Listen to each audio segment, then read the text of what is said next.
Apat na kulay ng dollar sign dito kay Facebook: green monetize, yellow limited earnings, red unable to monetize, at gray not monetize. Para po kumita yung mga video natin, kailangan color green yung dollar sign. Paano ba natin makikita yung mga kulay ng dollar sign sa mga video natin?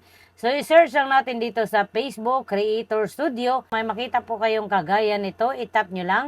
Then, mapupunta kayo sa may Meta Business Suite. Scroll down nyo, see all posts. Diyan, makikita ninyo kung ano yung kulay ng dollar sign ng mga video niyo. Kung ikaw po ay gumagamit ng Facebook page account, pwede mo pong i-check yung kulay ng dollar sign sa mga video mo. Para po ito sa mga Facebook page account, ang profile po hindi po natin makita kung ano yung kulay ng dollar sign.